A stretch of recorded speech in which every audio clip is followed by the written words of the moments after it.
Welcome to the Cincy Postcast. I'm your host, Kevin Wallace, and before we get into today's episode, I want to tell you about our sponsors, Streetside Brewery, a fantastic local Cincinnati brewery. Just absolutely love the work that they are doing over on the east side of Cincinnati. Super happy to be partnering with them this season. Streetside has a wide variety of brews on tap at their tap room, which, by the way, is, for my money, one of the best places to grab a beverage in this city. It is really well done. They always have a food truck outside and rotating guest food trucks as well. Always a good time. I will say, coming up this weekend over at Streetside on Friday, June 14th, you've got Meldock Eye playing live music on the patio from 6 to 9 p.m. And then on Saturday, June 15th, it's an all-day festival, the Tusculum Street Fest. Easy for me to say. The Tusculum Street Fest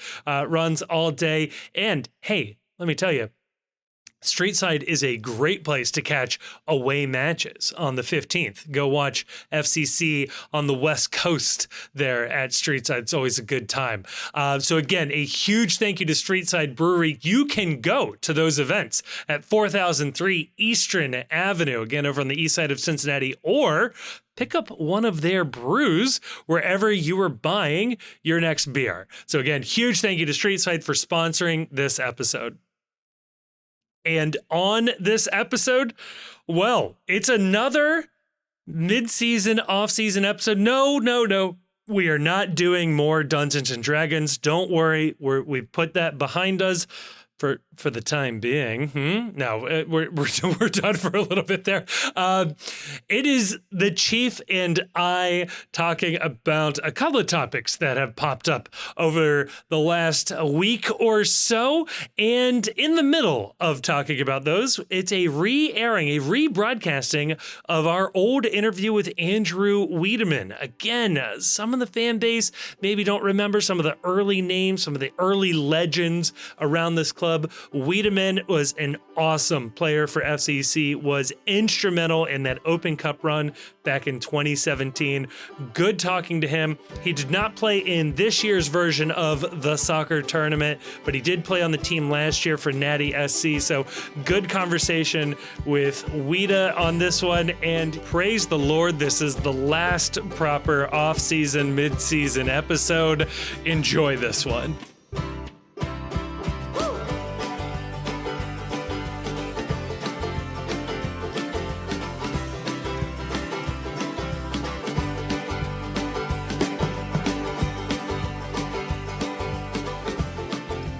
Joining me to talk about all of that and less, probably, I'm joined by the Chief. And folks, you can't see this. I can see this.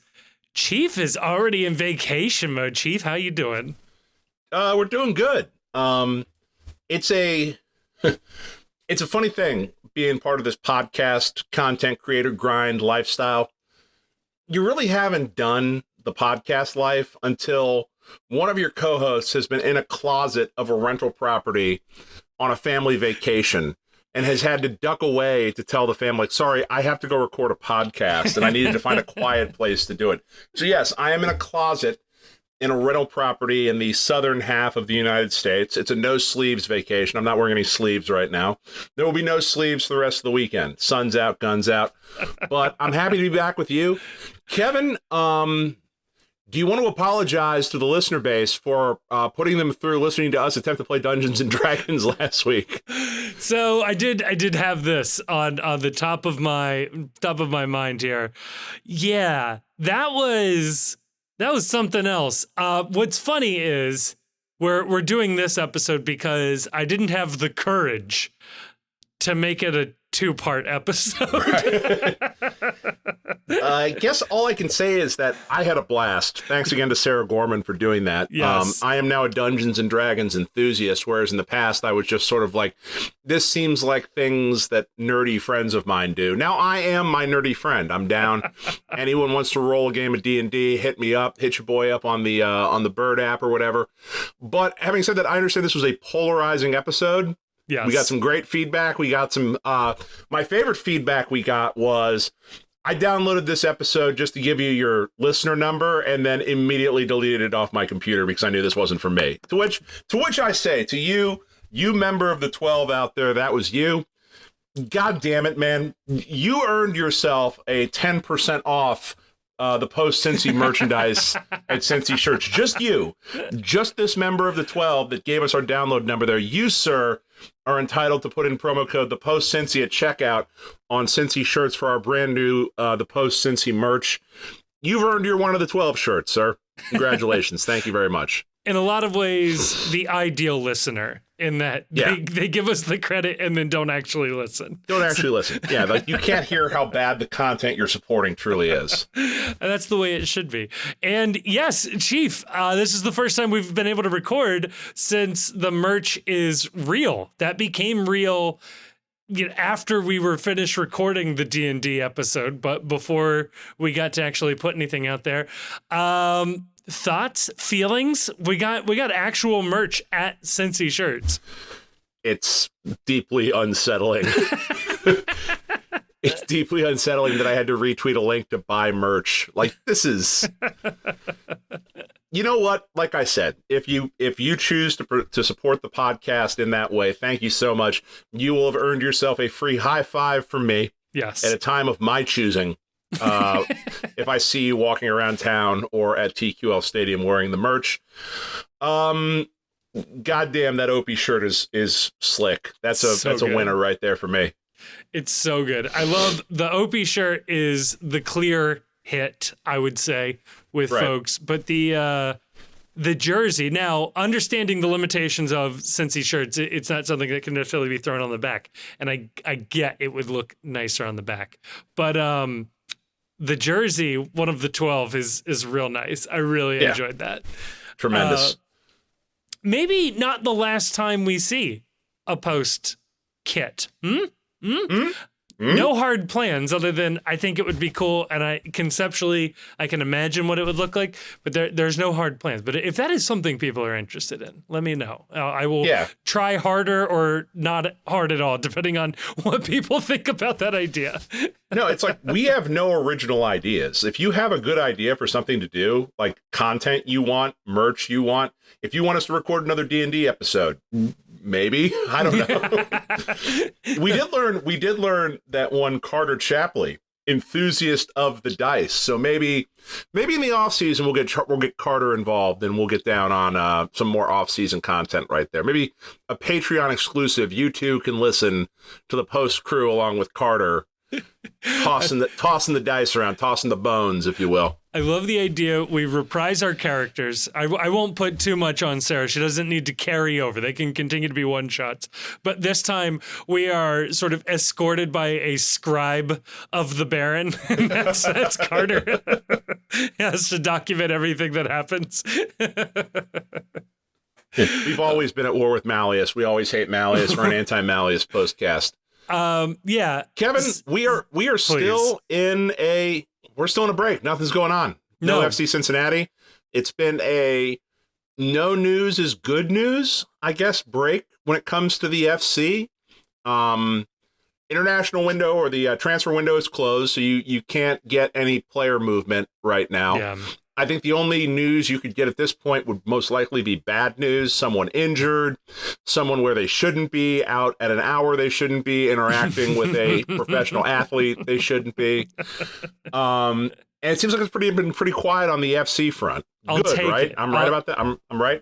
Yeah, this is the time you want it to be quiet. If anything, the worst thing that happened during this break is that we found out Baird is probably more hurt than we realized. But other than that, it sounds like Bupenza's on track to maybe be back against San Jose, or at the very least the following week. Not that I think he resumes starting by any means, but I think he may be healthy enough to travel with the team. But other than that, like, this is pretty good. The only thing now is trying to figure out which transfer rumors are totally batshit insane or just sort of like kind of made up. Those are the two categories we have right now.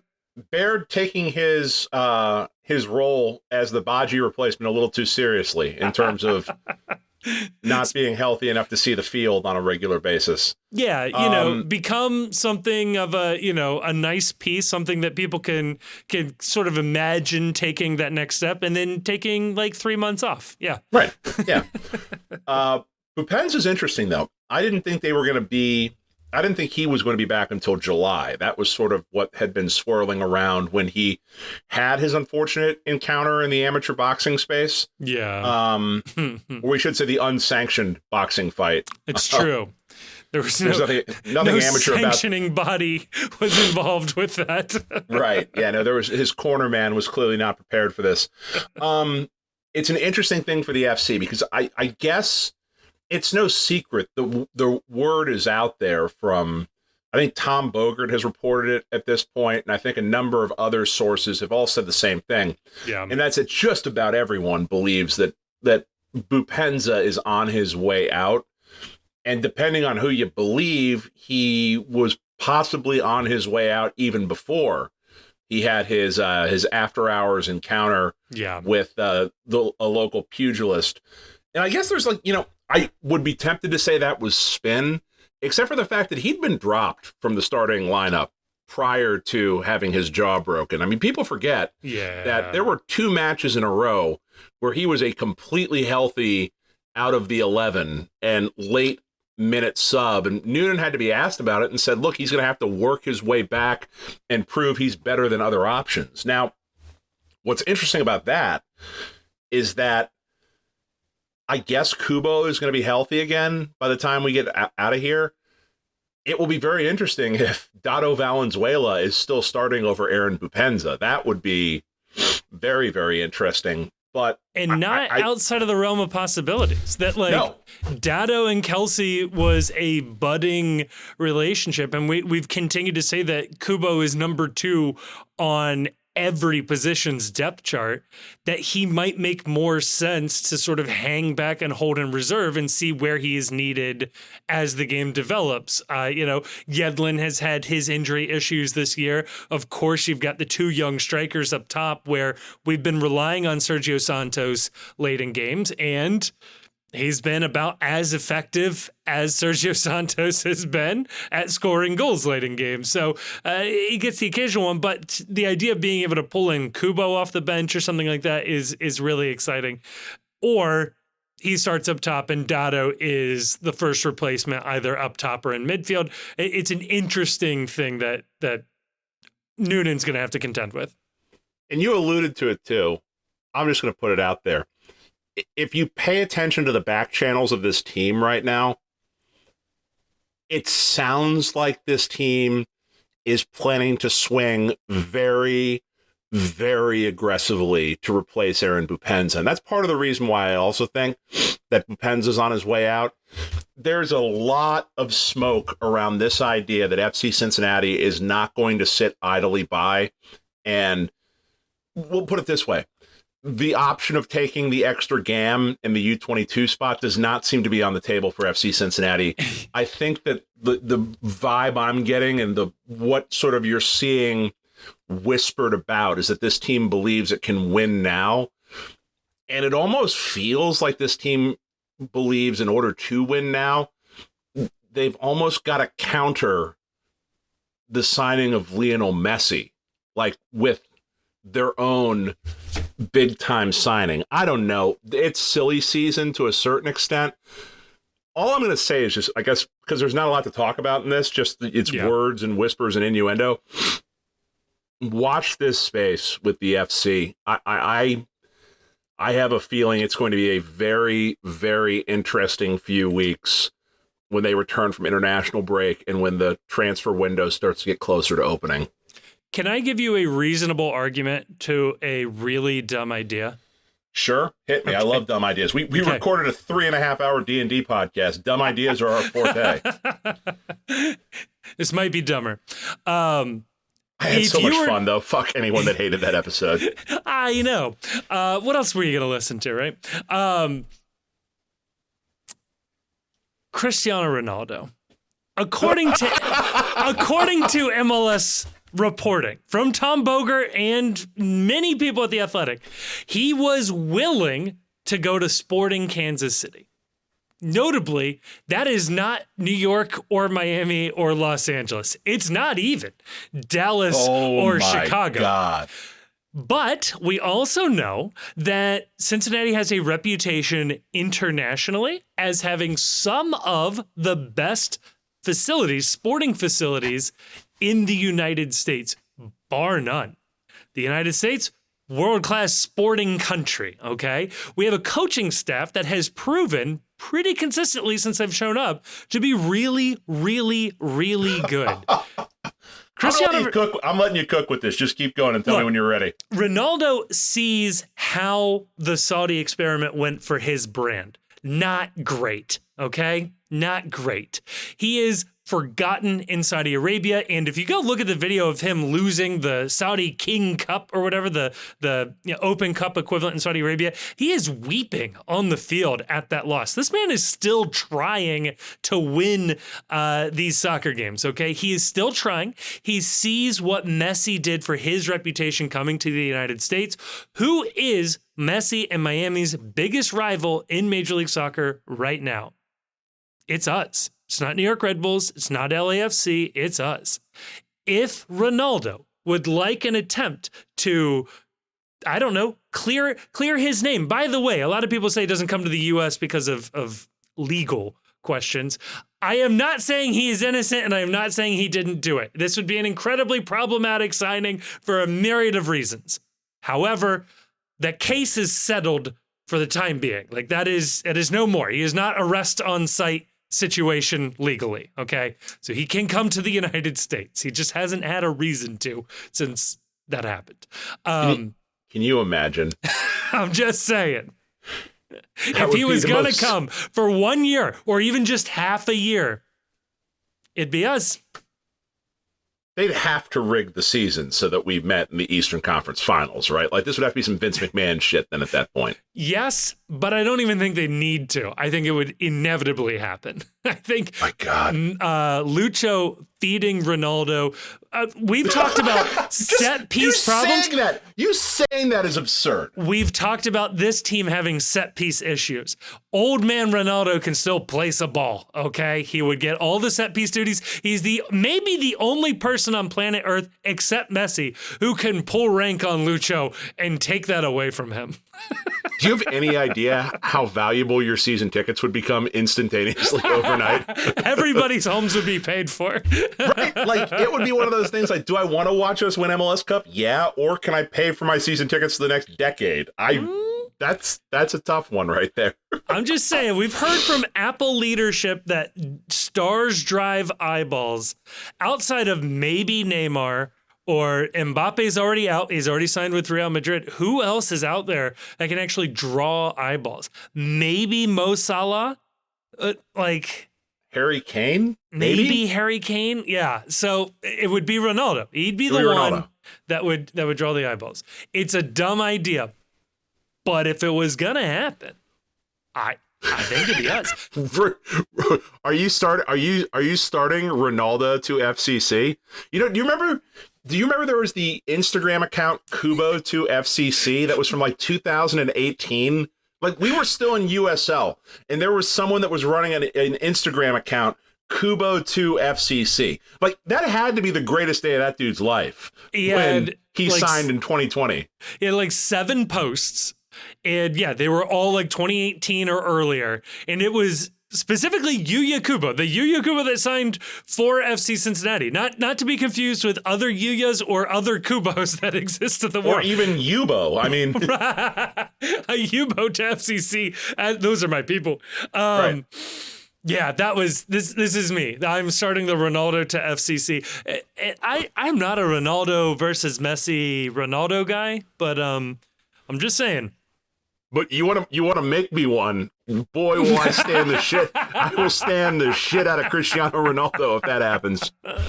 Messi, penalty merchant. Yeah, I've always said this. I've always said this. Many people saying that we've always been at war with East Asia. I'll also say Portugal, dark horses to win the Euros this summer. It could be the media event to end the Messi media event if Portugal wins the Euros and Ronaldo then immediately signs for FC Cincinnati. Explosions. You want to know what's fucked up about this?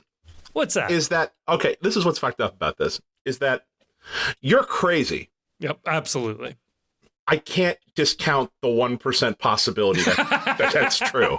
Like, this is where we find ourselves right now, is that, like, absolutely not. That's the dumbest thing I've ever heard.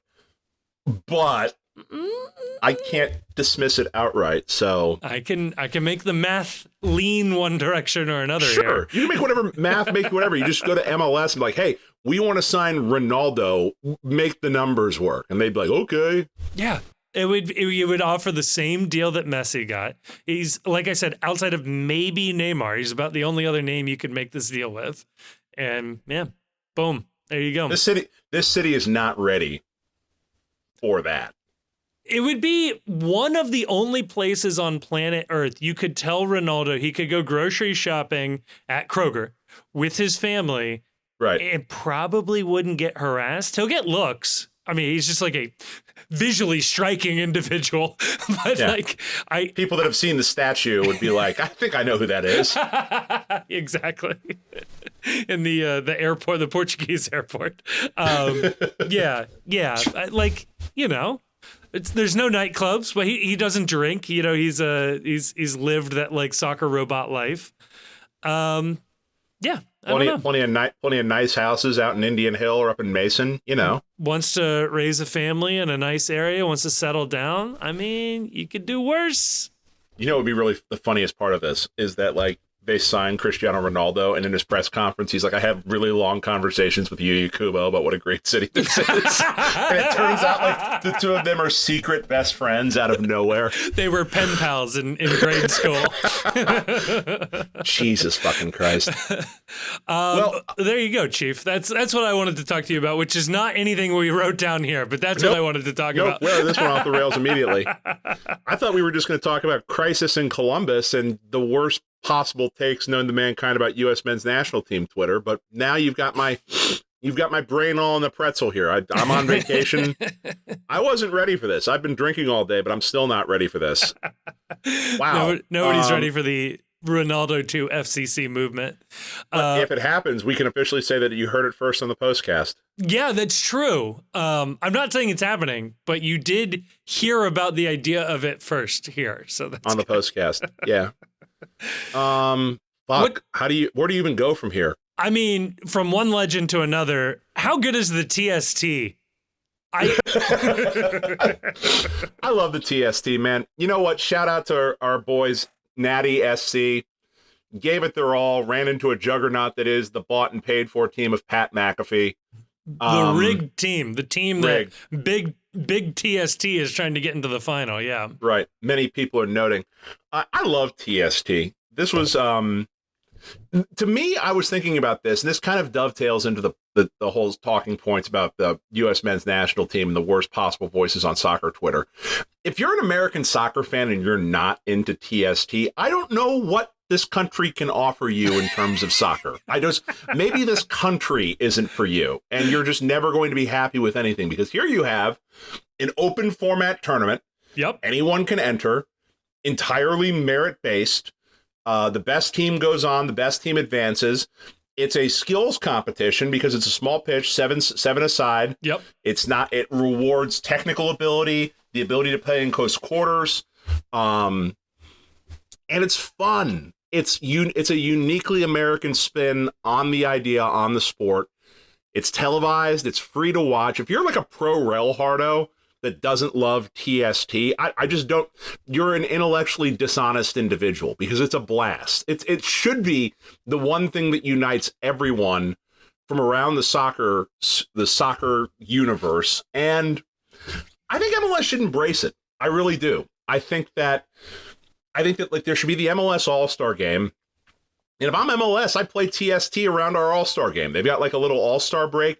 TST should happen in the city where the MLS All-Star game is, and like have MLS teams field and enter alumni teams. I mean, that's functionally what Nati SC is anyway, but like, yeah, let get FC Cincinnati to help them out a little bit, like put them under the brand of FC Cincinnati and make it like an alumni thing and make it a big deal. And I don't know. I love this tournament.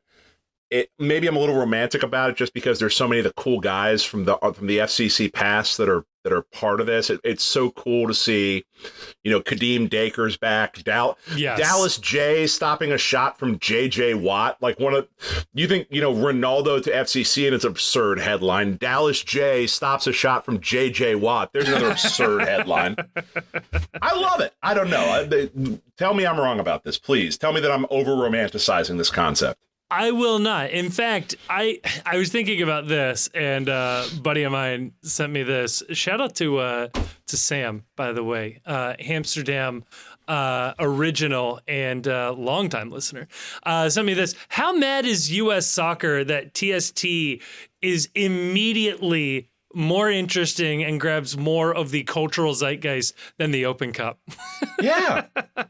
Like, I mean, somebody pointed that out on Twitter too. They were saying that, like, how does TST get the Pat McAfee show showing up, get ESPN broadcast? You can watch these games on ESPN Plus. It's so much better marketed, and it's a better product than the Open Cup. Like, I like the Open Cup. I'm an Open Cup enthusiast. Yes. TST is a better product. It's easier to watch. It's easier to consume. All the games happen on a single day. It's like the idea I had a long time ago that, like, if the Open Cup wants to survive, it should be more like March Madness. Yes. Hosted at a neutral site, games kicking off all throughout the day. You've got 4 games going on at the same time on different fields.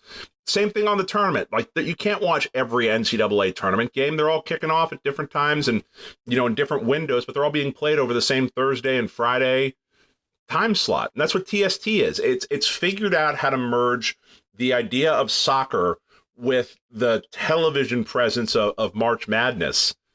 And it's better at being an American soccer product than the U.S. Open Cup is. Yeah, and I will say, as a soccer purist, I suppose, the Elam ending, the target score, is incredible. Like, it is so good that I think the folks over in Switzerland and England should look at maybe doing a target score for knockout soccer, because it solves all of the problems that they have had with golden goal and, immediately going to penalties, or even the idea of using penalties to decide a game.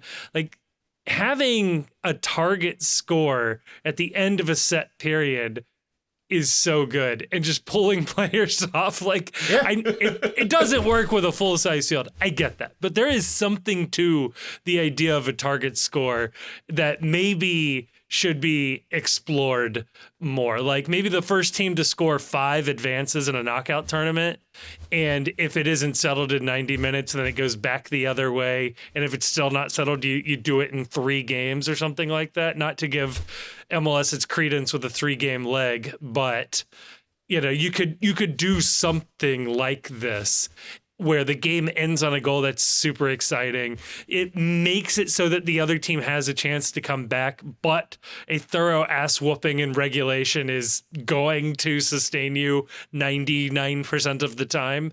It's so good. It's so much fun to watch. I love it. You know what else I like too on TST? I like the running subs, the sub gate, where the subs are handled a lot like Aussie rules or the NHL, where subs are happening in real time. I would like to see so look, I've been made no secret about this. I hate the 5 sub rule in soccer. It's a COVID thing that I don't think that we needed to carry over beyond COVID, yet here we find ourselves. 5 subs has ruined, to me, the tactical advantage of so many things in soccer, because you can basically sub out half of your lineup for fresh legs. Yes. It's a 100% advantage to deeper benches and teams that are, around the world that spend more. if you're going to allow 5 subs in a match plus a concussion sub, really, what are we doing in terms of why not just have the running sub and let people come on and off as they need to? Yeah. You know, let somebody take 15 minutes on the bench and get a breather after something. And why are you in a sports world that is dominated by stars? Why would you ever want a system where stars have to come off for the rest of a game? Why wouldn't you want the ability for a player like a Lionel Messi or a Ronaldo in an FC Cincinnati uniform, of course, the ability to take 10 minutes off in the middle of a second half and come on for the stretch run, come back onto the field? Like, you're going to have 5 subs. Why not talk about having an unlimited sub on and off policy the way they do it in TST? I like, is it the right thing to do? I don't know, but like, I like the fact that TST allows them to experiment with stuff like this and see, like, does this work?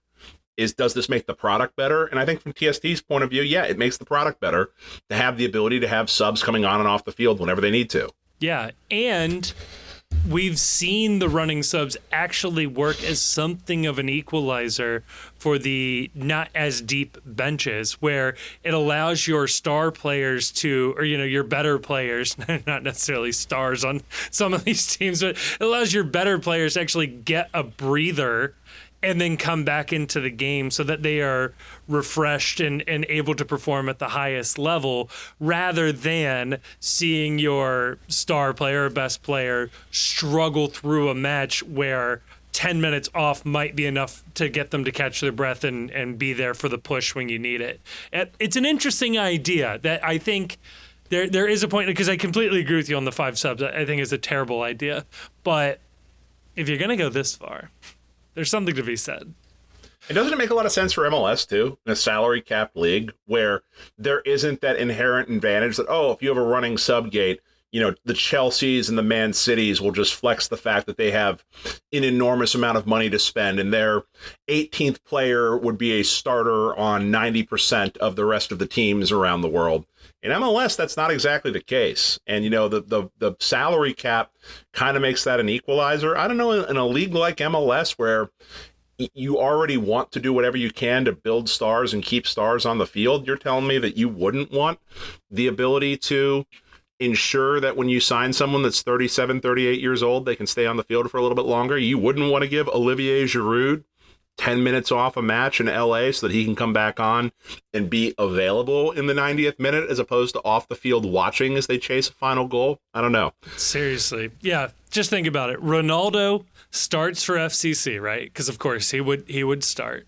Although Dado keeps playing. God, Dado beating Ronaldo out for his starting job. You've heard it here first. No, but he goes for a half, and then he takes 20 minutes off in the second half, and then comes back on for the push. You know, that's great. Then he can rest himself, but MLS gets their star player to start. They get their star player to end the game. It only makes sense. So, Kevin, I heard you have an interview that we're digging up out of the archives. You want to play the interview and then come back and clown on the crew for a little bit in segment 3 and then send the people home?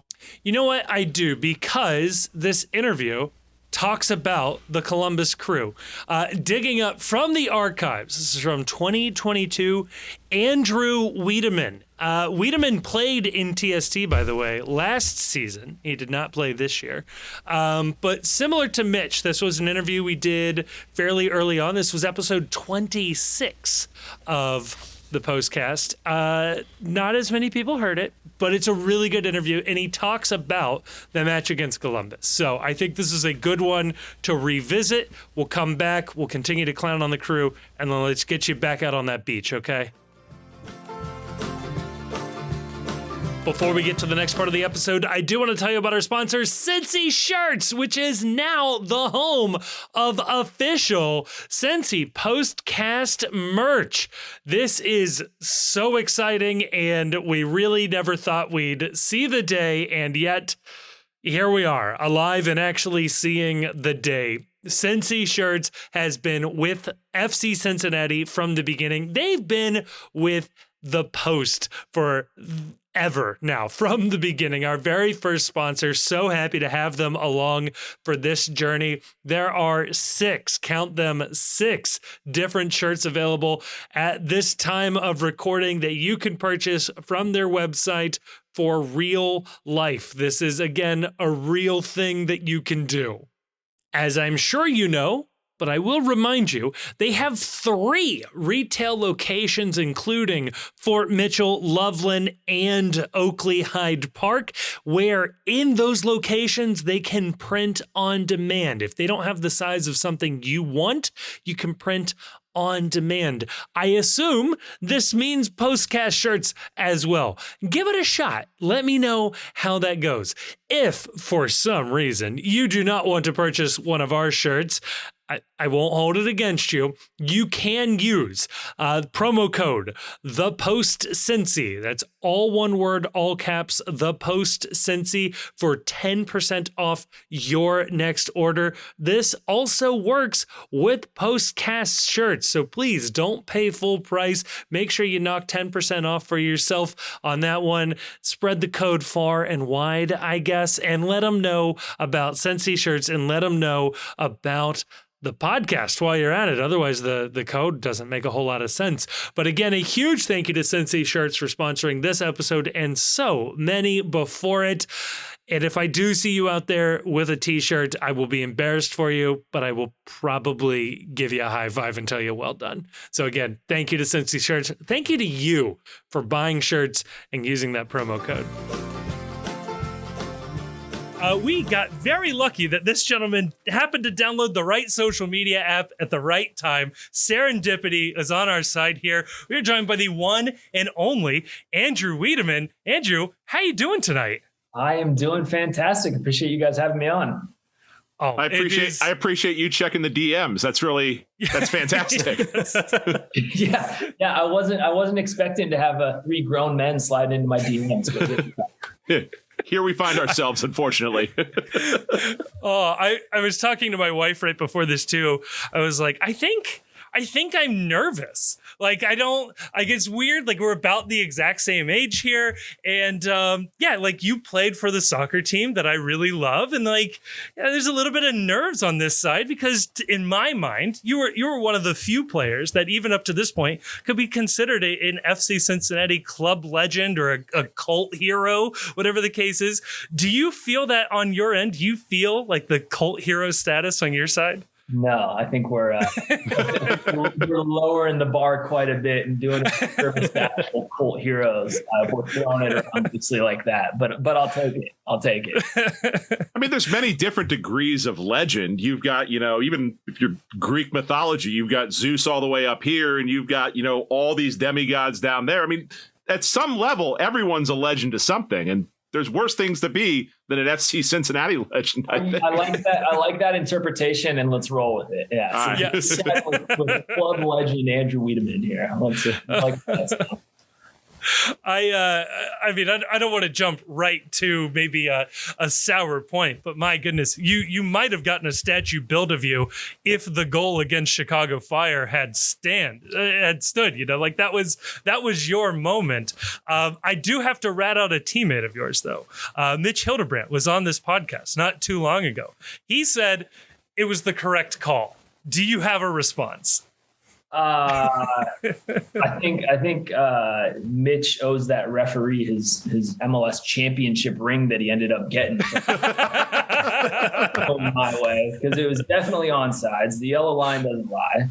And then he was able to go and become, I think we were talking about cult heroes, right? And then when Mitch was a cult hero, he got that status from that game, parlayed it into an MLS move, got a championship ring. So, you're welcome, I guess. Yeah, no, we definitely confronted him when he was on the podcast saying the only reason you're saying that is because your moment doesn't happen if that goal goes in. Exactly. I mean, you're still a club legend, but you're not like a capital L legend without that PK performance. You know what though? I think what Scott Van Pelt said that I was a very fit gentleman or something on late night Sports Center. So who's the real winner here? Who's the real winner? Yeah. I mean, the ripping off your shirt, that is like peak human performance we were seeing under there. That is like 50% blood, 50% adrenaline running through your body right there. It's so depressing because I thought this was going to be video. So I was looking for backgrounds to go up, right? And I was doing McLaughlin pictures, obviously. And that was one of the ones that came up, and I'm like, man, I used to be in really good shape. But now I sit in an office, and that has gone to hell. So here we are. You'd agree, though, it's kind of bullshit that you get the yellow card for taking your jersey off, that the yellow card should be rescinded if the goal gets called back, right? That's nonsense. Like, if we're calling the goal back, all bets are off. The celebration shouldn't count. Nothing should count then at that point. Yeah, I'm with you. I don't know what like the statute of limitations is on VAR, but maybe they could roll that out and history's changed there. Take my yellow card back. another goal in the stat column. Yeah, absolutely. I think we jumped right in. I jumped right in. I will blame myself here. We jumped right in at FCC. I am curious, though. You had an interesting start to your career. You signed a Generation Adidas contract back in 2010. What was signing a Generation Adidas contract like back in 2010? Was that a hard decision, or was that a pretty easy decision when Adidas called you? It was easy. It was easy because at the time it was, like those GA deals are nice because, typically you got a longer guarantee, right? If you're coming out in the draft after your senior year, you're getting, a 1 + 1 + 1 + 1. And that first year semi-guaranteed, meaning you can be cut any day before July 1st and not see a penny more, right? So it's nice because you generally get, more guaranteed years, right? So I think I had 3 years guaranteed. So there's more time to develop. Generally speaking, they're just better deals financially as well because they're trying to incentivize you to leave school earlier. And then the other piece is you get your school paid for if you go back, right? So you get an education. Where, like I was on a scholarship at Cal, and that then you're not going to be burdened with having to pay out of pocket, right? So I think at the time they were 10-year stipends where you had like a negotiated sum of money that you could go back to school within 10 years. Cal was great because they would, if you went pro in your sport, your admission would be satisfied for life. Wow. And the idea there is if you play 10 years pro, then you're probably doing all right to where you can, you can go and you can pay tuition and board yourself if need be. Right. Right. But I mean, like that was definitely like a factor in me retiring as well. The timing, granted I started out GA and then, finished where I finished, but just with the timing as well, it was, I can go back and this is going to be paid for because I think I was at like year 8 or 9 on that grant that I had too. So we never had anyone on here that was a Generation Adidas player. So I'm just curious, like, do you get a call from Adidas while you're in college? Like, do they call you like in the dorm room or at the house and say, hey, it's Adidas, we want to sign you to a contract? Because obviously you don't have an agent at that point because you're still amateur status until that happens, right? Or did you have an agent when all this went down? Yeah, I mean, the reality is most people are talking to agents at that point, right? Okay. There's people that are advising you of the process kind of behind the scenes, right? Now it's, look, men's soccer and the NCAA isn't going to see windfall from, all of these, right? But like that stuff that was always happening is now just going to be, out in the forefront and kind of monitored by the market or whatever you want to call it. So no, that process was, I'm trying to think how it even came into fruition. Like I was talking to some agents, advisors, whatever it was called. And, so they brought that to my attention. My college coach also brought that to my attention. Right. It's kind of this like whittling down process where, at the start of the year, they'll go and they'll basically poll the clubs and say, hey, who would you, be willing to sign, as an underclassman. Right. And then as the year goes through, that list gets whittled down. Right. And, basically they try to get commitments from clubs, right? Are you going to use your first round pick on this player? Okay, great. We'll go get him signed for this GA class. Right. And so it was a process going on, honestly, throughout the 3 years I was in school. Like I had some GA discussions very peripherally my freshman season, which is kind of what got me thinking like, hey, I might actually be able to do this for a living and leave school early. And then, I had a good sophomore year. was still kind of involved, but obviously nothing came to fruition. And then, finally my junior year was where I was able to actually crack it, get offered the contract. But again, like throughout the season, it was kind of like this ongoing thing, right? I ended up going with the agent that I chose because I appreciated their approach to the thing a lot more, right? In terms of like, just keeping me in the loop as far as what was going on, right? While there was another group that was, in the running that I was considering, but they were a lot more like, hey, I'm going to hold back, just let you focus on what's going on here. Focus on the season and whatnot. And for me, that wasn't the approach that I wanted, right? Because I was super anxious. I wanted to know what was going on, right? Yeah. It's your future, obviously. Yeah. I mean, look, there's people though that are like, let me go do my thing, right? Like, leave me the hell alone. I don't want to talk to you. For me, I was like, I like having this insight. I like knowing that, like, if I'm doing well, it's being appreciated, and there's, potentially going to be some payoff here, right? So, definitely factored in the way that I went. So going into the super draft, do you know who's going to, or have a pretty good idea who's going to take you, or is that a surprise? No, I mean, it was a lot happened on the day of, right? Like I think I fell, I didn't have like a good combine, right? And to be fair, like, I mean, obviously the collegiate game's just kind of going by the wayside anyways, right? But I think there is an element of like, a lot of it is people show up and then it's like, okay, who's playing well this 3-day, combine it in Fort Lauderdale when everyone's going out every night anyways, not to play. So I didn't have a good combine. Looking back on it too, like I was really good in front of the box. I was really good at finishing. I wasn't super athletic, right? And that was a big limiting factor for me.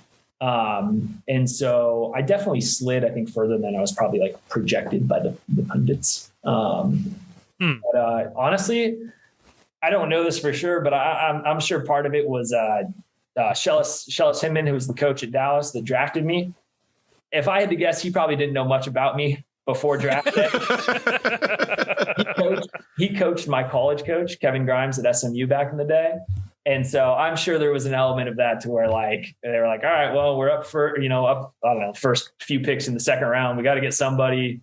And I'm sure Kevin got a hold of him and said, hey, take a flyer on him. Right. And that's probably how that one came to be. Right. That's probably how I ended up in Dallas. Right. Just somebody made a call to somebody, it's the classic, how I got my first job story, right? Somebody made a phone call for me. It's so funny, right? Because you think, and again, I don't know that for sure, but if I had to guess based on how my early time in Dallas transpired, probably accurate. But it's funny because you think like, you think of like, you watch Hard Knocks and these shows around like the NFL and just how data driven and how into it they are, right? And then for this, it was probably like, hey, like, can you do me a solid and pick this guy with your second round pick, right? I mean, you see like when y'all came into the league, right, and Philadelphia traded away like 6 picks or whatever it was. Yeah, the guy that did that's our general manager now. So the guy that fleeced us for all those draft picks is now running the show here. You know what though? I respected the hell out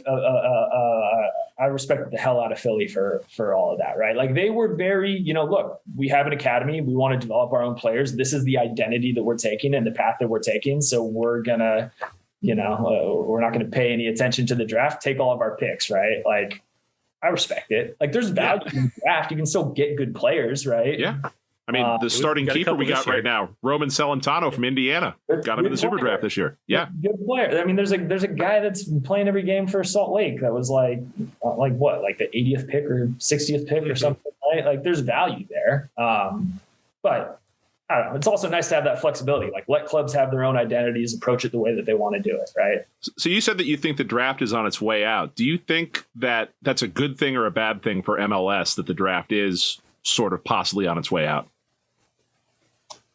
I mean, I don't know if it's on its way out per se, but it's obviously gotten whittled down. You get less guys that contribute every single year through the draft. And it's not a coincidence. Like, people are pouring a ton of money into their academies, right? And the reality is they're signing players younger and younger. And I mean, to be fair, like, if you want to make it as a pro, there's going to be guys that go to college and do 4 years and still come out every once in a while and have a good career, right? Or sign a GA deal and they have a great career, right? But like, when you're playing the numbers game, like, you're going to have a higher likelihood of being a better long-term professional if you're in that environment from an earlier age, right?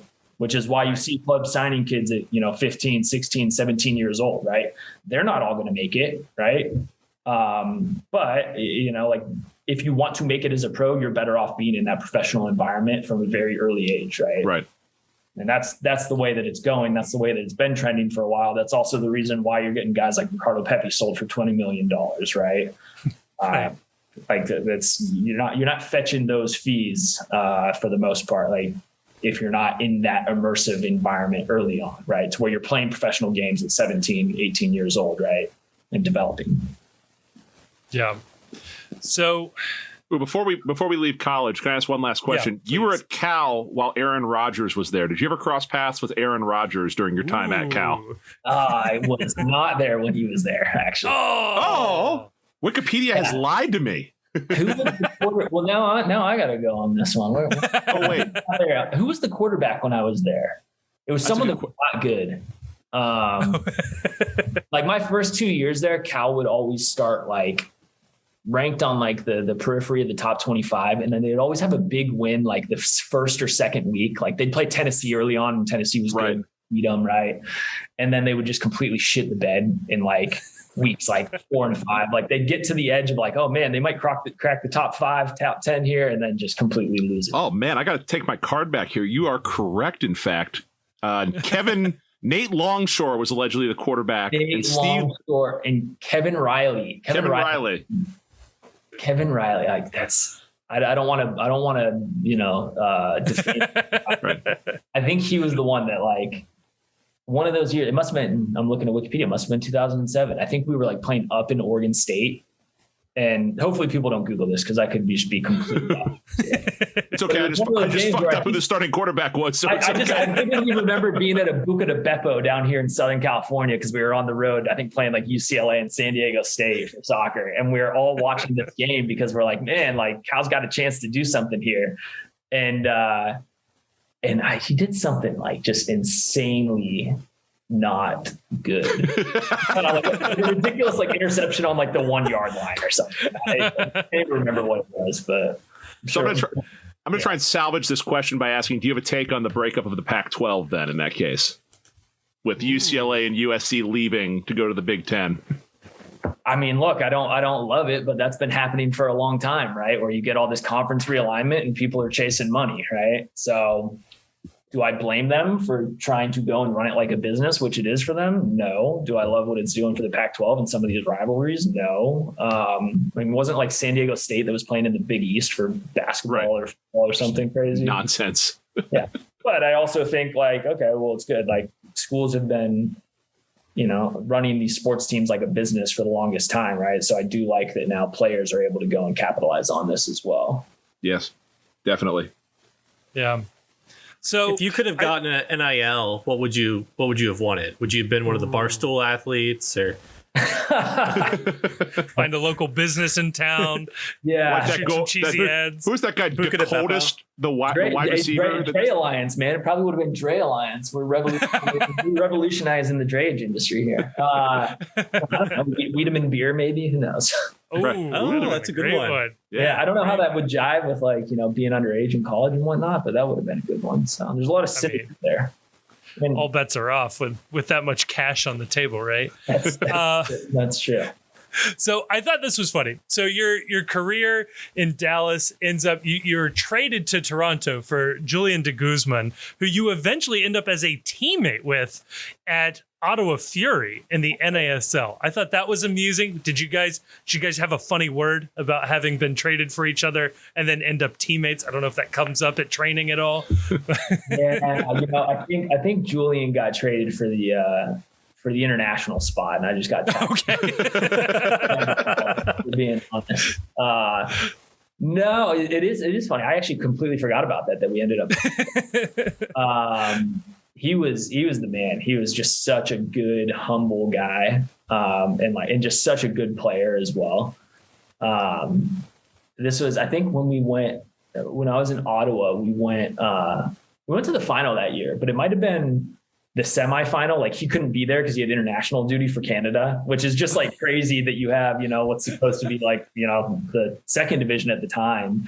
And they've got like their semifinal, like on a FIFA, It's very NASL, I will say. Yeah. Seriously. But yeah, he ended up paying for everybody to go to this. They had like this luxury spa over in like on the other side in Quebec, on the other side of the border. This like really nice place. It's like one of the top spas in North America, and like not inexpensive, and like, but at the time too, for like all of us, right, where this guy's coming from playing in La Liga and making a ton of money, right, absolute Canadian legend, and we're scrounging up, right, trying to get by. Like it was pretty cool that he did that, because he was away for that game and got us all set up there. So oh man, solid. That's great. Solid behavior from a teammate.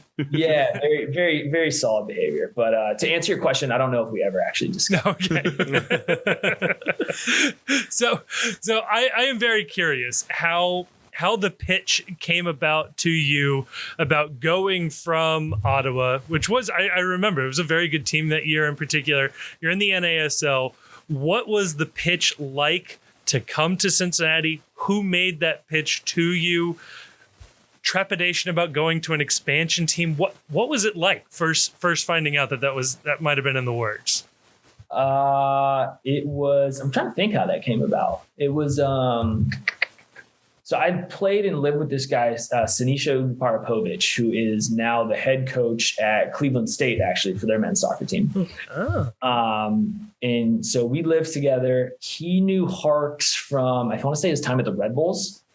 And so I think they were talking to him a little bit. And there were a couple other guys that I think they were trying to get from our team there. Guy Colin Falvey, who played in the NASL for a while as well, in USL. But yeah, so I think Sinisa like kind of mentioned it to me that like, hey, like I've been talking to John about this team that they got coming in Cincinnati. They're supposed to be doing big things there. Like, I think they're going to have a really good, fan base, all of this. He likes you, right? And that was kind of how it was mentioned. And so I kind of put that on my agent's radar, right? Because I was trying to figure out what to do. I had just signed the 1-year deal in Ottawa. I was debating going back to school at that point too, right? And they got in touch with John and Ryan Martin, and then I don't know, I ended up there. not a very compelling story. So what was that process like, coming into a team that had no identity, no previous history, and they just assemble a collection of talent together, and congratulations, you're the guys that we're going forward with. No one's played together. Let's just see what happens. What's that like? They did a really, really good job of like getting the right persona together for that first team, right? Like, I think Ryan Martin is a really, really good coach. He's gone on to, the results don't show in Loudoun, DC's second team, but like I spent a lot of time around that team. Like, they play really, really good football. They've had a ton of guys that have come through his team and then signed with the first team. Like, I think he's a fantastic coach. I think him and John both together just did a really, really good job of recruiting guys and motivating people to want to come and actually be a part of something, right? Like, that was the appeal. And I think they did a good job of targeting guys that maybe had a chip on their shoulder, right? Guys that were, highly touted Generation Adidas players, and then got drafted by a team that didn't know much about them because their college coach called in a fit. Guys like that, right? But like Corbin Bone, right? Corbin, who, Corbin's fantastic player. He's still going strong, right? Ugo, Jimmy, right? Guys that like had kind of had a sniff, that had been there like in MLS, and then it didn't pan out for one reason or another. Like, I think they were really good at targeting those kind of personas, getting them in, and then, really being able to kind of get the most out of them, right? And give some confidence as well. So for me, I was excited to basically get a fresh start, be at a new place, right? I didn't know much about Cincinnati, but I was definitely encouraged by what they were, what they were trying to put together there. And it was pretty evident that they were doing things the right way from the beginning too. Like, they flew out like 10 guys, I think, for like a press release, right? Like, the original guys signed. Yeah. I was supposed to be a part of that. I passed on it. I had a niece's birthday, I think it was, that I wanted to be a part of, because you spend so much time away, right? So I'm like, Yeah. I also didn't think that it was going to be in a whole thing, so I felt kind of like an asshole when everyone else went. I also remember it was in November too, and I'm guessing it doesn't take much to pass on a trip to Cincinnati in November when you're from California originally. I'm going to be honest. I'm pretty sure the flight times that they put forward were like terrible, and I was going to have to connect, and it was going to be like 12 hours of travel each way to be there for like 20 hours. So this is very funny. So yes, you were in the first 11 that was signed. I think Austin Berry is technically player number one, the local kid. But they had an excuse for you in the original press release that they were waiting on your ITC, and that's why you couldn't be there. So they covered for you pretty well. Yeah, let's go with that. Let's go with that. But the flight times between LA and Cincinnati do suck. Like the direct flights. I'm flying next week, and it's like a 6 a.m. leave and then a red eye back. Oh, but direct? Direct, yeah. That's okay. It's like what, 4-hour flight then at that point? Yeah, like 4.5. They had you routing through like Minneapolis or something like that. Yeah, I think I had to connect. I probably had to like drive to Vegas and then catch a direct. Yeah, the old driving connection. Yeah. That's hilarious. I was going to ask about, so this has come up a few times. I'm curious if you can give us some insight here. The tactical approach of John Harkes. I will say, I've heard from people that Harkes' plan in that first year was like, boys, just go out there and try shit. Was it more structured than that? Or was that generally the direction? John was very much like a player's coach like that. I mean, we would have tactics. I think that's probably an oversimplification. Okay. But yeah, like he's skewed that way for sure. Right now, I'm good with that. Right. Because the thing is, like in the USL, especially, right, where if you've got a budget and you've got good players, like you don't need to recreate the wheel. Right. That actually would drive me nuts because we had Allen was the option then, where Allen would want to come in, and Allen's whole thing was like, I never had the same training exercise in the same year for Vancouver and, changing up tactics and whatnot. Like that's an approach as well. But for me in the USL at that time, if you spend more on players, which Cincinnati did spend more than most and had better individuals than most, like you don't need to recreate the wheel. Like you don't need to give a shit that this team is playing a 4-3-3. So you got to set up this way and shut down the flanks or whatever it may be. Like put the ball down, go out and impose your game on these guys. And more often than not, you're going to come out with 3 points. Right. So that was definitely John's approach. I think that was what him and Ryan were both very good at as well, was just like, hey, like we're going to instill confidence. Like it's kind of layered on the players that they brought in as well, right? To where like there probably was better talent than most other teams. And if you're able to motivate them and get it out of them, I mean, I think we finished like 3rd in that first year, which was like pretty good for that team. I will say, I'm trying to think what game this was. It might have been New York Red Bulls at home, New York Red Bulls 2. And I had been playing on the right. Like the right wing in that like 4-3-3, and like I'm not really like a right winger, and like wasn't really having like a great year. And we were missing a bunch of people, and John like called me into his office before the game, and him and Ryan have this like legal pad that they like had this lineup on. They're like, hey, check this out. This is what we're gonna do. And they had me at the 10 or like kind of like playing underneath, I think Ugo, whoever the striker was at the time, like it clicked. And then we were rolling from there. I was playing a hell of a lot better because I like being more centrally, but it was one of those things where he's like, hey, this is what we're going to do. Like they just rolled it up because they had a bunch of injuries, and it's like on this like notepad, and hey, we're going to roll this out, see how it goes. And, and it worked out. Right. But there's something to be said for like encouraging players to go out and be themselves, express themselves, and kind of play freely, right? Because you can definitely go too far the other way. Oh, I would say that first year under Harkes, the team played better, was more aesthetically pleasing than any team we had seen up until probably this season in Cincinnati. Like that was like, it took a long time for the team to recover, I think, like just from that free flowing attacking style. And honestly, like a big part of it too, like it was just such a good group too. Like we had so much fun. That was probably one of the most fun years that I had playing, right? In 8 years. Like it was just a great group of guys. Everyone would hang out off the pitch as well. Look at me pitch. It is just such a good group. Those were the fun years. Those are the fun years. So then, can you confirm a story too that we may have heard that Corbin Bone didn't own a car for the entire time he was in Cincinnati?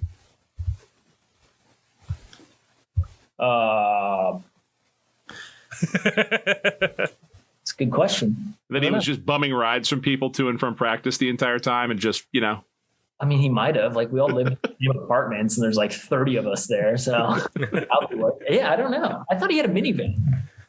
Maybe not. I don't know. Maybe he does now. Maybe he does. Yeah, I guess he's got like what, 3 kids now? 4 something kids? like that. Yeah. I don't know. I can't confirm that actually. No, we'll do a deep dive and some investigative journalism on that. Yeah, the least listened to serial podcast of all time. Did Corbin Bone own a car during his first year with FC Cincinnati? Well, if you want to go the true crime path, then you can talk about how I didn't own a car for like 12 hours living in Cincinnati when it got stolen from the Madmar apartments for like 12 hours. Wow. Yeah, that was fun. Like living in nice Oakley, and I went out one morning and my car's just not there, and they like found it at midnight in some alley down off Madison. Yeah, damn, tough scenes. See, the mean streets of Oakley. It's not. Everyone thinks it's Hyde Park near. There's some sketchy parts of Oakley. You got to be careful. I learned it when I went to go pick up my car. That I had to call the cops on the way to the cops to make sure the cops actually called me. So. Oh, I'm serious. I gotta call it like midnight, and they're like, "Hey, we found your car. Like, go down Madison, make a right. You're gonna go down 200 yards, and you're gonna see an alley. Make a right there, and drive down another 150 yards." I'm like, "This sounds really fucking scary." That's a setup. You don't go down there. Yeah. I had a coworker that had his car stolen here in Cincinnati, where he was out in his driveway warming it up, and it was stolen by someone that he'd watched them run and jump into the passenger driver's seat, drive the car off. He gets a call 2 days later that the cops say, "Hey, we found your car. It's parked on an alley somewhere. But we got some really bad news. This kid trashed the car. It's absolutely trashed." And he got in and had to play along with the cops, just that his car was really fucking messy when it was stolen. So, so the cop is trying to be sympathetic with him, like, "Oh man, they really did a number on this." He's like, "Oh yeah, I can't believe that there's all this weeks of fast food bags in the back seat. I don't know how he accumulated that much McDonald's in the span of 48 hours. These assholes put stale fries in the seat cushions."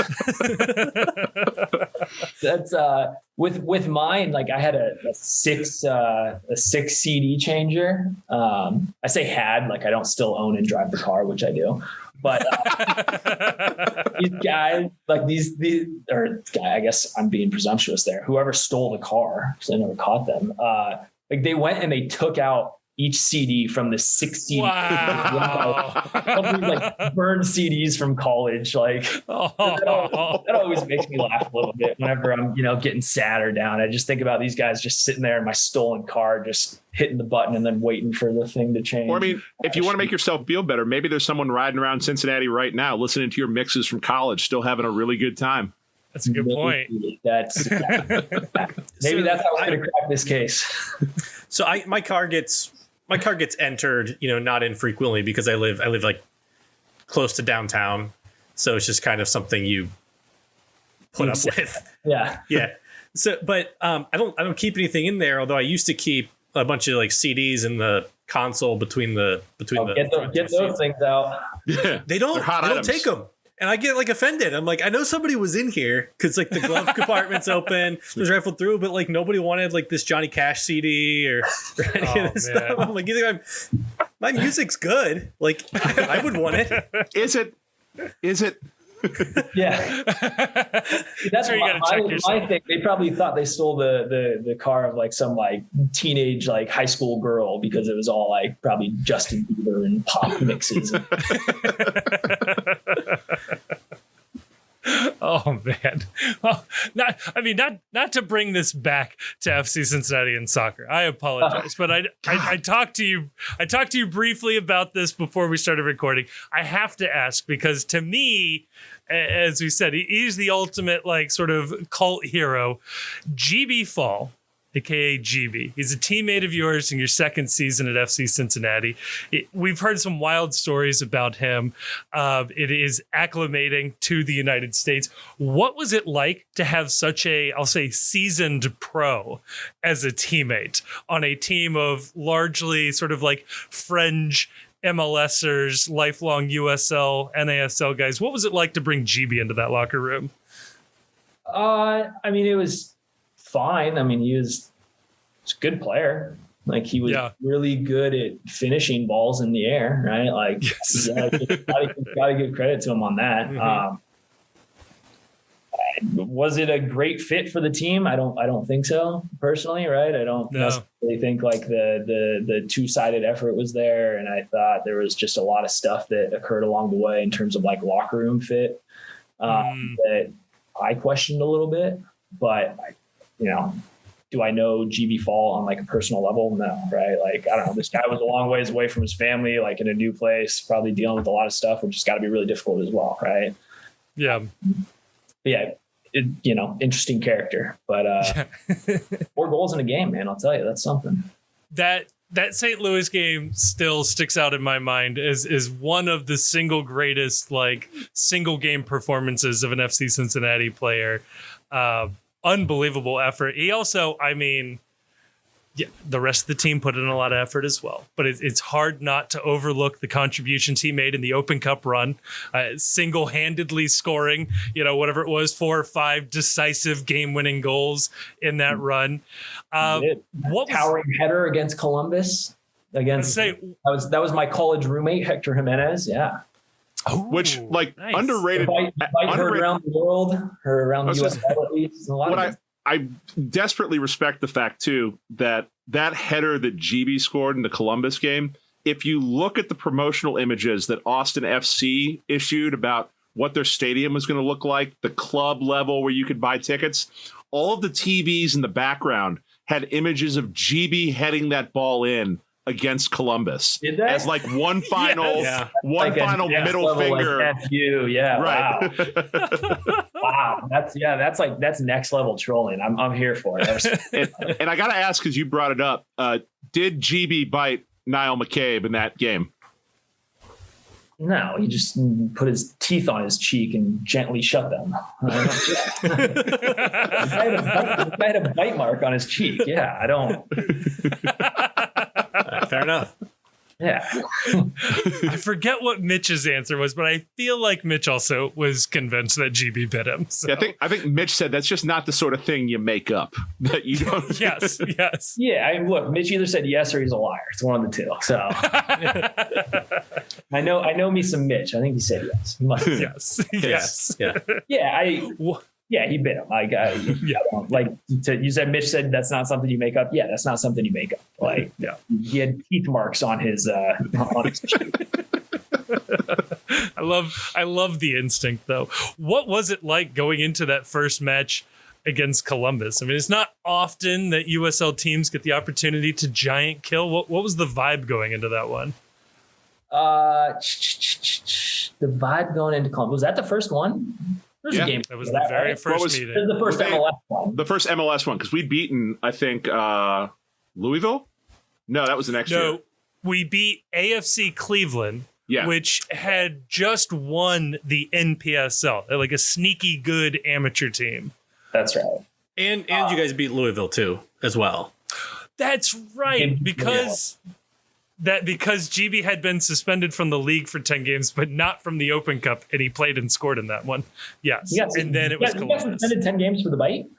I think 5. 5? Okay. It was a long time, though. I actually didn't even recall that he got suspended for that. So, I mean, look, there's your evidence, right? Yeah. Yeah, right. We have a love-hate relationship with league officials in this city currently, so sometimes when referees say things, we don't always believe it anymore. What are we upset with league officials about right now? Pick one. So a few games ago, about a month ago, head coach Pat Noonan and Lucho in post-game comments basically said that the referees were incredibly unprofessional. They made some weird comments to them in the post-game, and they weren't happy with the way the referees treated them.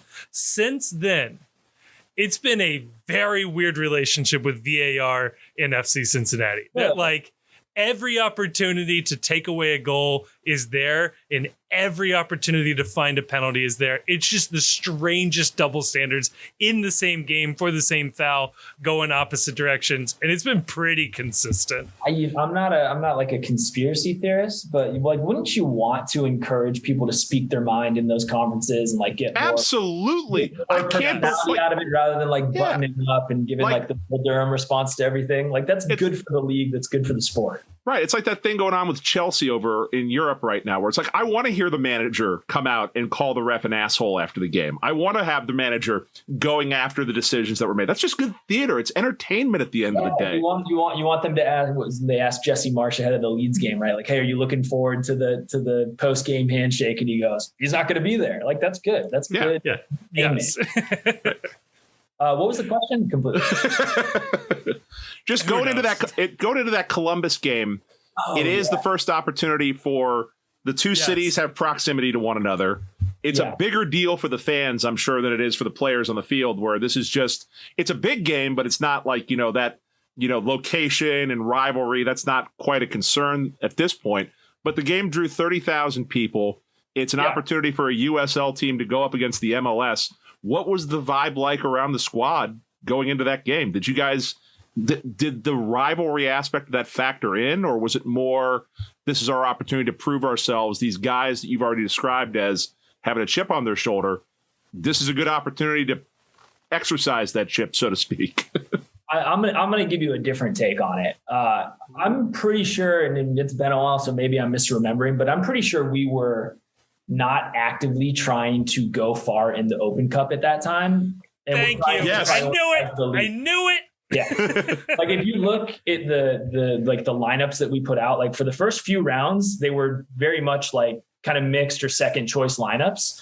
And at that point, I was going to ask about the Chicago lineup in particular. The Chicago lineup was very much a B team. Yes. Yeah. So like, I don't think we were, I can't even recall where we were at in the league. I don't think we were like doing hot.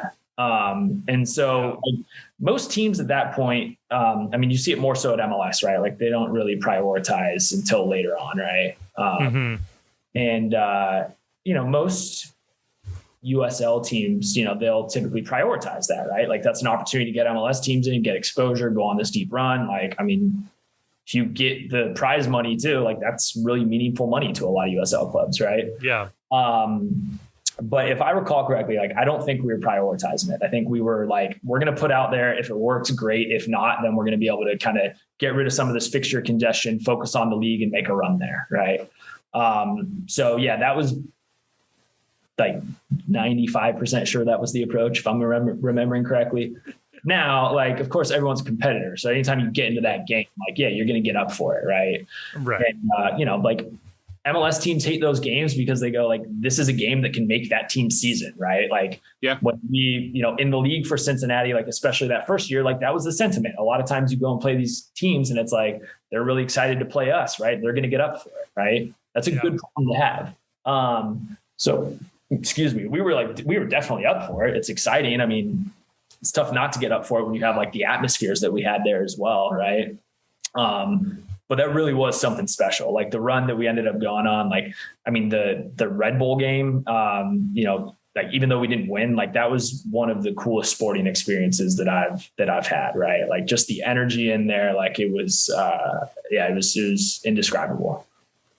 Oh, now that what was it? Austin Berry, I think, scores the second goal against Red Bull. And like, it might have been one of the happiest moments of my life. It was just like, oh my God, this is happening. Yeah, we're going to the finals. Oh shit, we're not doing it. Right. We're up 2-0 at half, and I'm on the phone, like looking at hotels.com to book in Kansas City because I think they'd already determined they were going to host the final. I'm like, this is really going to fucking happen, right? You're the asshole that jinxed us. Yeah, it sure is. Yep, that's me. I own that. That and Bradley Wright Phillips just being like really good at soccer, it turns out. Yeah. Go figure, huh? Yeah. Oh no, you've been incredibly kind with your time, so I don't want to take up too much more of your time. I am curious, for you. Yeah, you talked about it a few times throughout this that you debated going back to school at different points. How do you determine when to hang up the boots? I have to imagine after 2017, you still probably had an offer or two out there from USL. How did that decision go for you?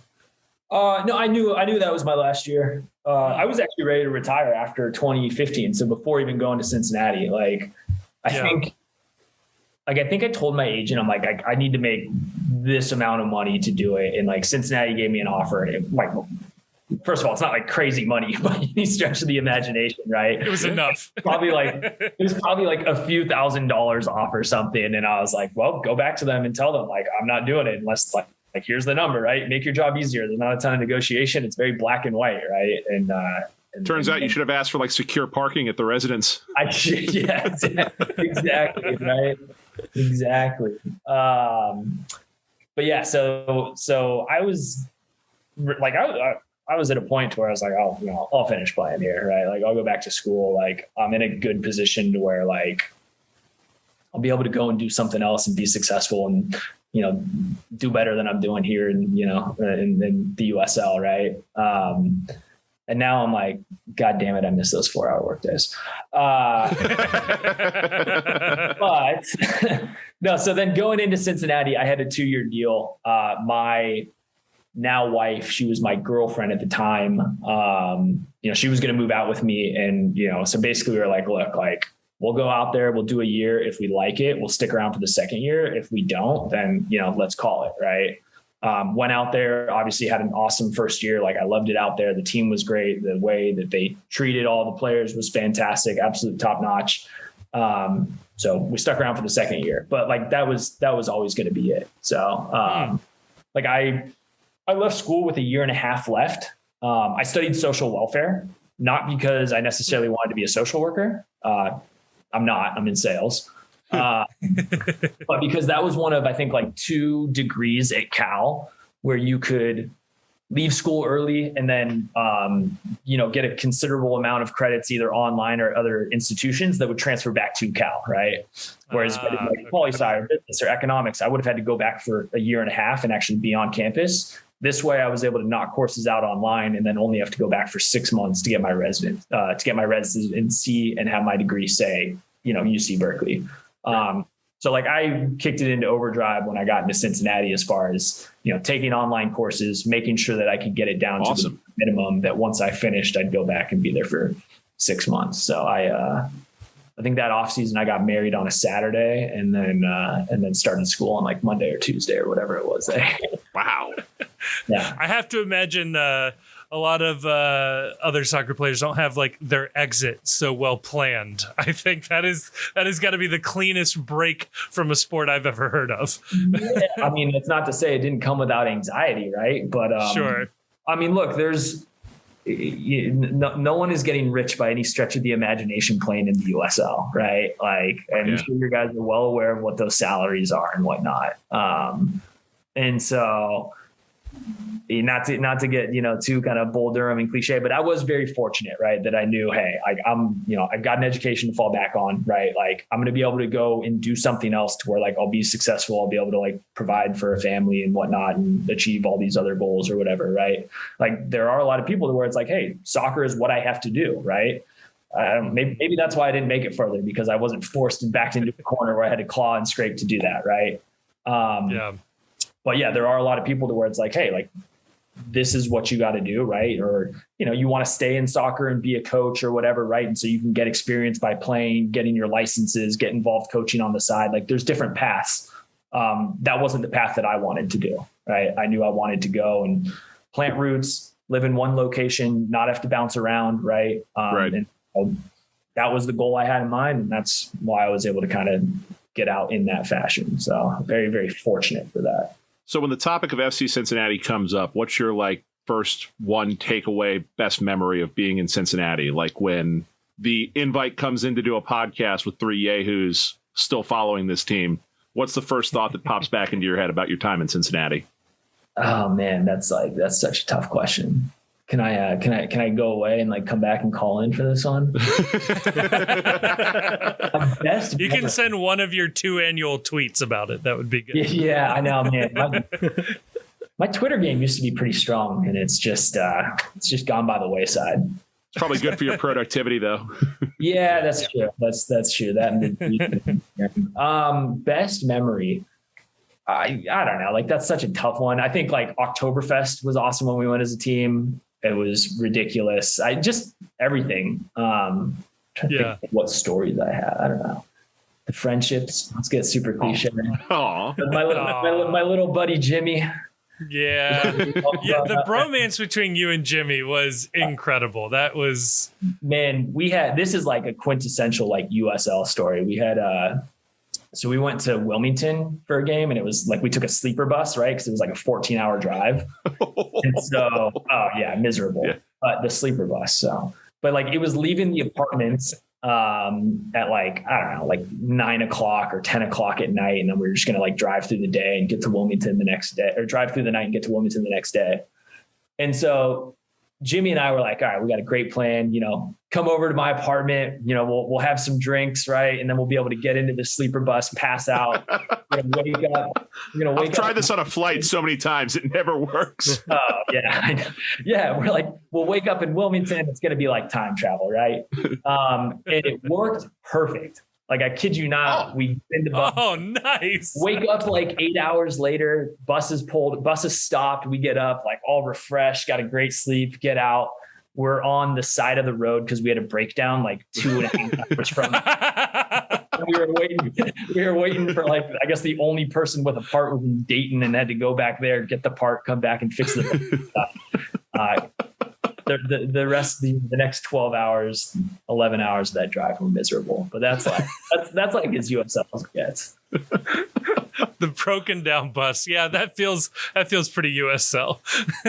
Yeah. But like that, I mean, we had a bunch of like the bus rides honestly were like some of the most fun parts, because you'd go out to these games and you play the game and you just bus back through the night. Right. And so like a lot of times if we won, the first stop would be go get a bunch of pizzas, stop at a gas station and get a bunch of beer. Right. And then everyone's just on this bus, like having some drinks, having a great time. Like it was, like it's simple stuff, but like that was a lot of fun, right? And if you lost, what would you get at the gas station? Like just liquor? Yeah, exactly. Yeah, pizza and beer. Like, turns out they're not paying me enough to internalize this too much.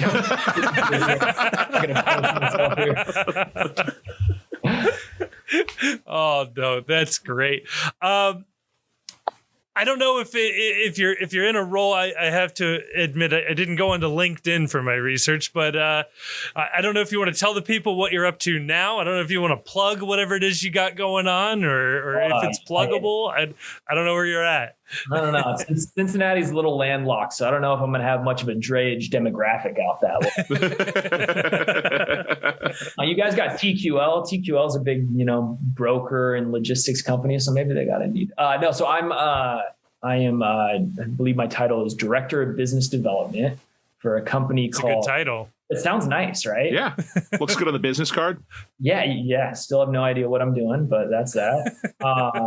For a company called Dray Alliance. So we're a drayage provider out of Long Beach. Drayage is where you pick up containers from the port and then you deliver them to the next location. So we have a kind of like an Uber-like model for that, where we partner with these small companies. We give them a platform, a mobile app to go and access the jobs. And then we have like a tracking and visibility system for our shippers, which it seems really simple. I mean, you can like track your Domino's pizza, but that's not something that is overly accessible in this industry, and it is super helpful. That's what we do. That's awesome. It's actually like, I didn't know what drayage was before I joined this company 2 years ago, but it is like logistics, supply chain are just like the most fascinating thing, and stuff that I agree. I know I did. And I think most people just take for granted, but it's like the amount of just precision that goes into all of this to get everybody their shit is incredible. I don't think anyone takes the supply chain for granted these days. Maybe not. you get one boat stuck in the Suez Canal, and all of a sudden, everyone's a logistics expert. No, Andrew, you've been incredible. This was so much fun. Thank you so much for coming on, being so generous with your time. We've gone pretty far over what I thought we would, so I really appreciate it. No, seriously though, this has been awesome.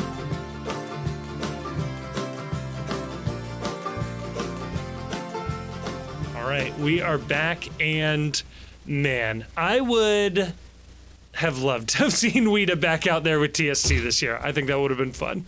Yeah. Miss all those guys. I keep saying this, but eventually we're going to get to a point where the majority of the crowd doesn't remember any of these guys. And if you were part of the early years of the FC. If you weren't, that's great. We're happy to have you along. It's exciting that anyone picks the team up. It's exciting that anyone decides to jump on board. But if you were there for the early years, man, cherish the fact that you got to experience that, because that was cool.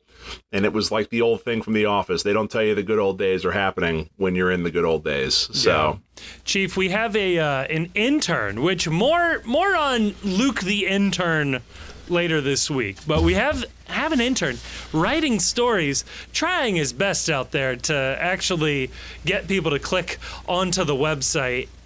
He's also in charge of the Instagram, so if you have any problems with that, direct it to Luke, okay? Luke is screwing it all up. I'm just kidding. We weren't doing all that much with it. Anything would have been better than what we were doing before. 100%. But Luke is working on another article where he's digging up some old names from the past, and he did not believe Victor Mansoret played for FC Cincinnati. Oh, sweet summer child. So if you know that name, you're a real one. You're a real one. Kevin, let's clown a little bit on the Columbus Crew. Let's do it. I noted online that maybe the food and the water wasn't the only thing toxic up in Columbus, because it seems like there's they've got a little bit of a front office exodus happening. Why don't you tell the people about what is happening with our good frenemies up north?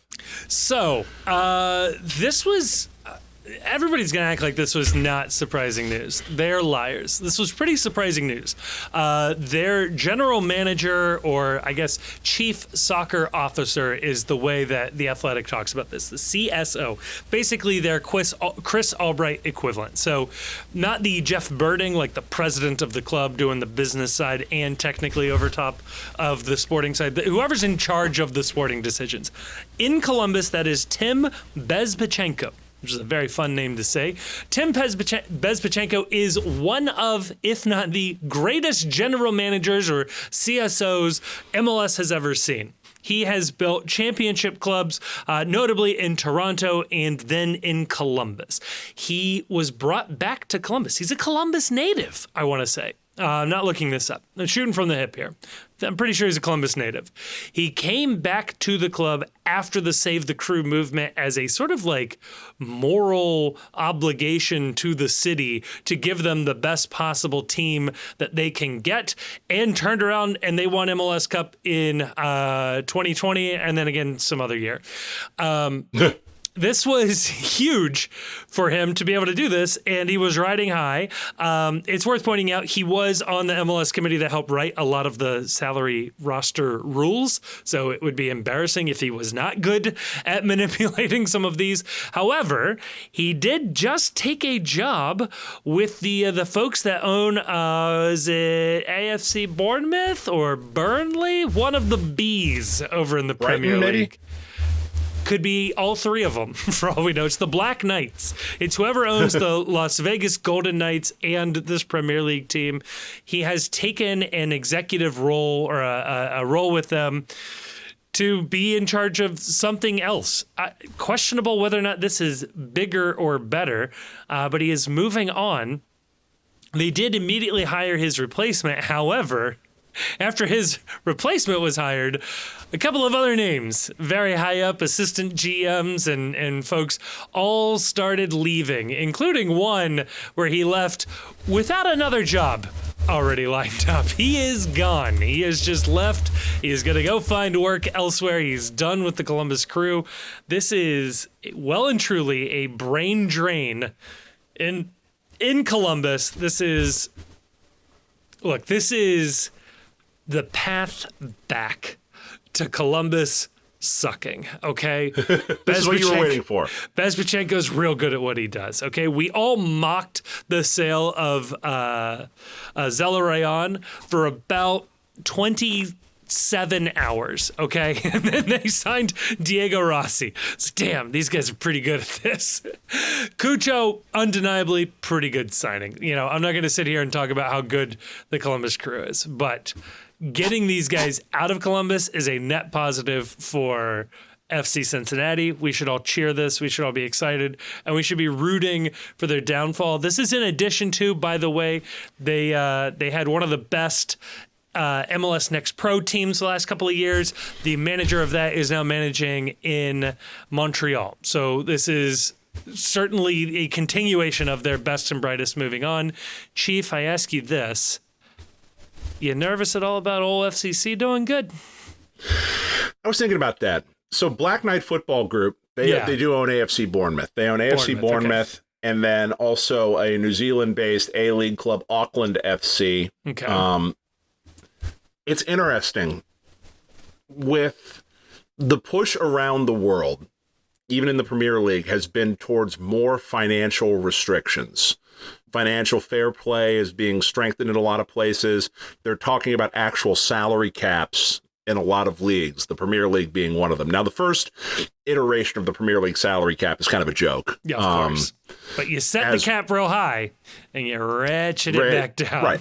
But step one, it's like the Major League Baseball Players Association will never accept any salary cap, no matter how high the salary cap is. They are just fundamentally opposed to the idea of a salary cap for the reason that once you accept a salary cap conceptually, then the only thing you're negotiating about is what the level of the cap is. Right. And that can always go down. You can always see that going down. There's always a reason for that to go down.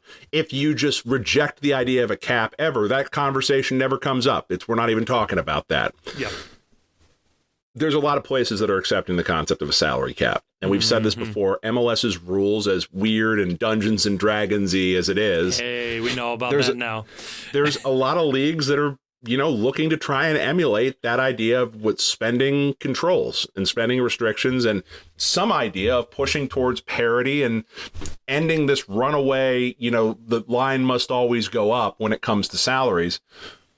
Yeah, an MLS GM that is good at getting more with less and figuring out how to work contracts in such a way that you keep spending to a reasonable and manageable level and finding the value contracts and finding the value propositions in places.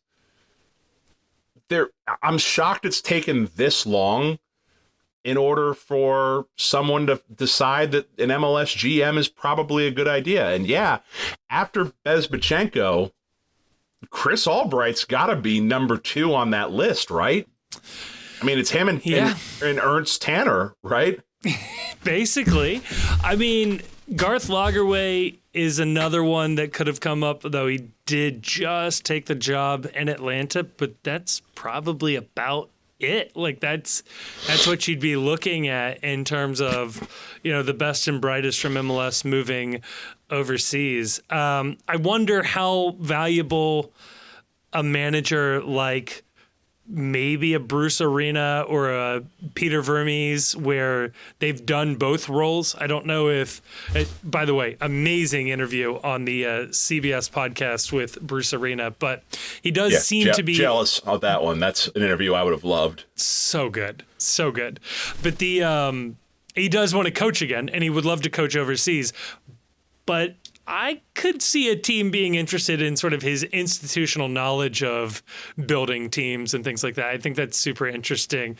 You actually just saw Besiktas in Turkey sign what's his name? The old U.S. men's national team goalkeeper who was the manager, Brad Friedel. Brad Friedel took an executive role. He's not manager or anything, but he took an executive role over there. Like that is a knowledge that a lot of teams would like to have. And I think it also suggests a growing respect for the job just MLS is doing in the world of soccer. People recognize, obviously, they're not spending as much, although quietly MLS is like the 10th highest spending league in the world. Right.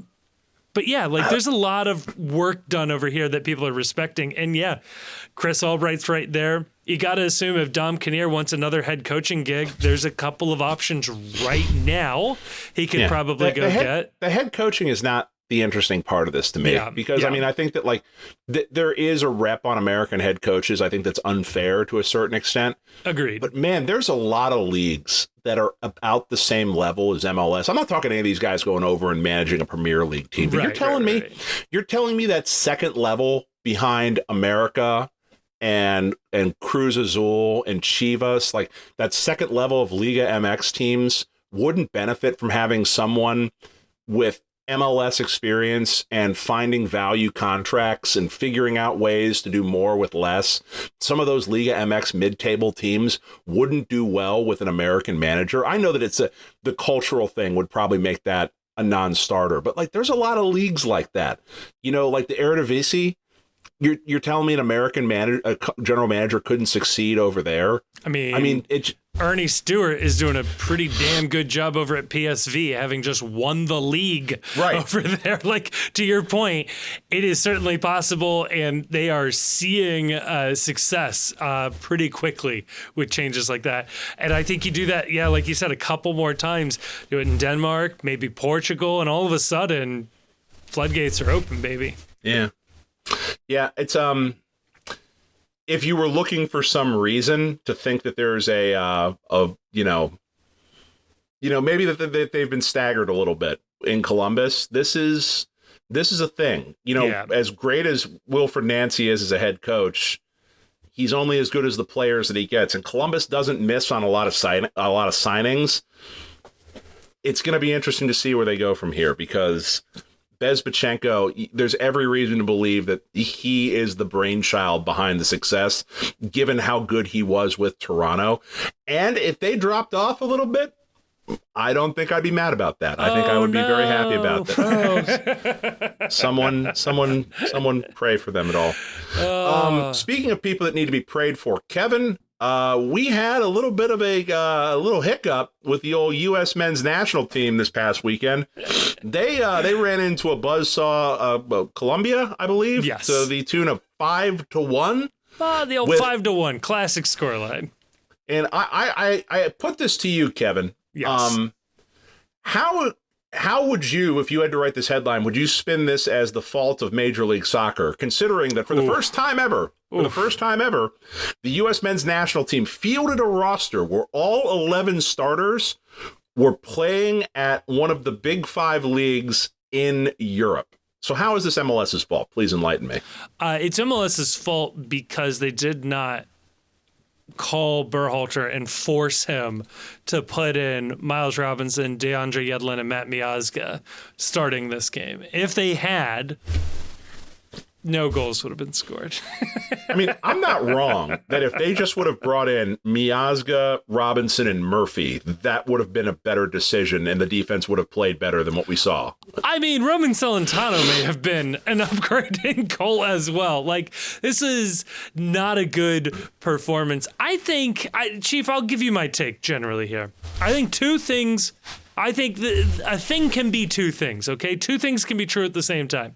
I think Berhalter is not as good of a manager as the U.S. men's national team could have signed. I don't think that's a controversial... That's a hot take. Okay. No, it's the most lukewarm fucking take in this podcast history. Okay, but let me follow it up with a hot take. I think this U.S. men's national team is supremely overrated by U.S. men's national team fans. You can, in theory, build a starting 11 of only players playing in the top 5 leagues and make it dog shit. It is possible to fill it with the bottom feeders of all of those leagues. So just like telling me they play against Real Madrid or they play against Manchester City isn't as cool as telling me that they're the star player for Real Madrid or the star player at Manchester City. And I understand Weston McKennie looks good sometimes for Juventus, and Gio Reyna looks good in the 8 minutes he gets a year in European club football. But these guys are not key starters for the biggest, best teams, which is, not to say that they're bad players. I think they are overrated. I think our 2002 team was better. I think our 1995 team was better from a raw talent perspective. I think those teams were unfortunately not able to have opportunities in Europe that these guys have, which is good and fine, and that is positive, and we should be hoping for this. But Christian Pulisic is a best player on our team. Christian Pulisic has never been the best player on any professional team he has ever played for. Right. That's not good. The other thing, too, is that I do think there's something to this idea that there's a lot of players on this national team player pool who don't get regular minutes for the teams that they are playing for. You don't get better on the bench. It just doesn't happen. Like, you need to be getting minutes. The other thing, too, is that this team isn't talented enough to just show up and ball. And that's why it's like it's half a joke, but also not a joke. This idea that, like, they would be better with just throwing Miazga, Robinson, and Murphy out there because those guys play together every day. And, like, what drop in talent you would have by going to those three versus the three that start for the national team, you probably make up for and then some by the fact that they're just used to playing with one another and they know each other's nonverbal communications. They know, like, where each other is going to be, what their talents are, what their tendencies are. And you don't get that from just coming into camp for a couple of weeks and working with these guys that you don't see otherwise. And somebody pointed it out online too, that with the way that, like, the Nations League has gone, there's just not a lot of games that you have where you're just screwing around and trying stuff out. You just don't have a lot of that anymore on the men's side. The women have way more of that because they play more cash grab friendlies than the men do these days. The death of the friendly, I think, is not talked about enough. That, everybody talks about, like, Berhalter doesn't do good against the best teams. He doesn't get nearly as many shots at the best teams that we had in the past. We don't get friendlies against Germany and England and France and Italy all the time. We're going to get the occasional World Cup warm-up games and the occasional games here and there. But Leagues Cup where we have to play Trinidad and Tobago over and over and over. Nations League.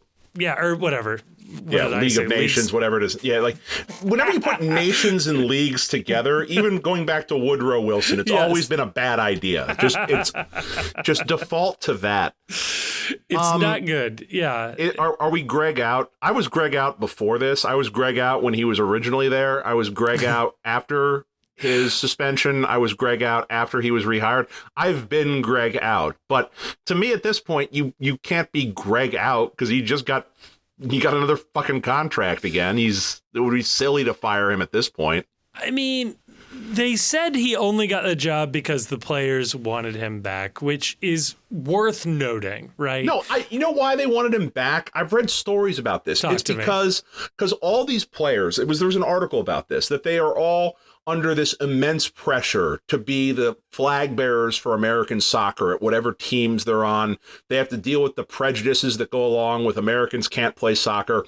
And Greg makes camp like their sort of like unwind and social space where they can come and they can all be themselves and they can escape the pressures of, you've screwed up at Chelsea and you've returned to Serie A with your tail between your legs, or you've been dropped from the 11 at whatever club you're on. But at least when you come home to America, everyone is there to welcome you with open arms, which tells me that he doesn't put any pressure on these guys. Right. That the starting 11 that he's got, they're in no danger of being dumped out of the starting lineup because of a poor performance. Those are his guys, and he's got to be there for them because it's so tough being an American at these top leagues over in Europe. And to let an MLS player take their spot, well, that would be devastating to their self-esteem.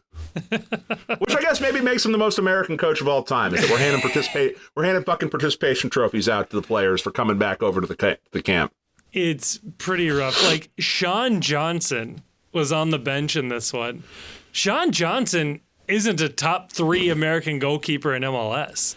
What are we doing? He has his guys, and this has been like the running joke. This is what happened, and this is exactly what Noonan and Albright said when they took over FCC, which is that there were players on FCC that knew either with their relationship with the manager or on their salary, their starting job was never going to be in danger. It was never in question. And so they played accordingly. And the second you start putting a 19-year-old Dado up top because you can't get your head out of your ass, it's real. You got to try in training now. Yeah. Isn't that so refreshing on this club? Yes. That Aaron Bupenza is not performing. He shows up. The word is that he was out of shape when he showed up to camp this year, and his head wasn't right. And it's like, you know what? Your ass is going right back to the bench. We will start a 19-year-old kid over than you if we think that he gives us a better chance to win. And to hell with the fact that you're the DP. I would rather go into the owner's office and say, yeah, we got to eat this, than put someone and run someone out on the field that doesn't give us the best chance to win. And you can't say that about our national team. You can't say that about every team in MLS. And the national team equivalent of that is, okay, Juve boy, if you're not going to be making the runs, I've got a kid on the Seattle Sounders that'll cut your leg off to take your job. Okay. Yeah. Like you don't get to rest on your laurels here. These guys are desperate to not only take your national team job, they want your club job too. So you better work your ass off or they're coming for you. These cats better hope Lucho doesn't get his citizenship, man. Well, and we need a different manager because he's not one of Berhalter's guys. I'll tell you that right now. I'll tell you what. You give him an inch. You give him an inch. He will make you bleed. Here you go. Deal with the devil. I think most of us would say World Cup Uber alles overall. Would you accept a Noonan taking the national team job? No. If it meant Lucho to the national team, and we win a World Cup on American soil. No. I give you the win.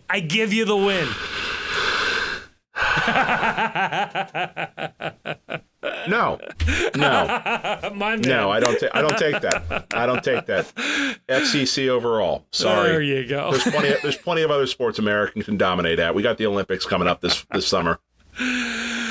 You got Jim Curtin in a quarterfinal. I'm sorry. That's the best we can do. I'd rather that. Get your stinking paws off Pat Noonan and Chris Albright. They're ours. Oh my God. You can't have them. We baptized them into Cincinnati. Kevin, true. I'm on vacation, so I think I want to call at this point. Are you okay calling it? Please get out of here. All right. From the closet on vacation in an undisclosed state down south. Go fuck yourself, San Diego.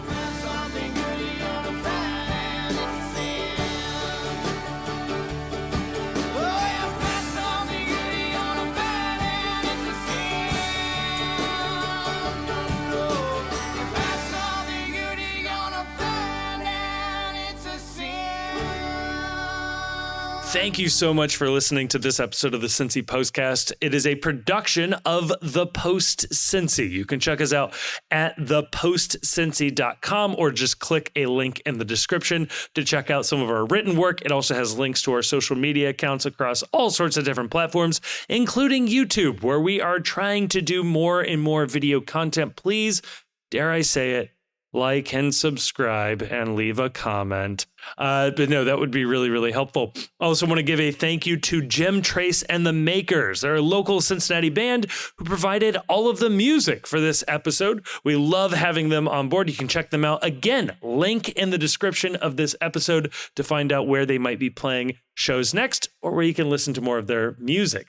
Also want to give a massive, massive thank you to the awesome and very attractive patrons over on Patreon. It is a voluntary subscription that people take out with no real promise of anything extra that keep this show afloat. And we are so, so thankful to those of you that have decided to take that commitment. if you do like the show, or at least just want to engage with other people who have listened to the show and want to talk about FC Cincinnati, MLS, soccer, or really anything else, you can go on over to Discord. Again, link in the description. Lots of links in the description where you can find a link to the Discord. That's where we are keeping the conversation going 24/7. It feels like it's a really fun group of people in there just talking about FC Cincinnati. And like I said, just about everything else. And finally, I'll say it. If you liked this episode, and given the fact that you've made it all the way to the end, I have to assume you either like it or for some reason cannot reach the stop button. Please share this episode with a friend or family member or someone who likes FC Cincinnati. The best way for us to grow is from a personal recommendation from somebody who likes it. And if that's you, please tell other people. And if you don't have any friends, feel free to give us a review on whatever your podcast platform of choice is. We'll take anything we can get. But again, a huge, huge thank you to everybody for listening to this show. I am blown away that anybody listens to this. So again, I well and truly mean this. Thank you so much for listening.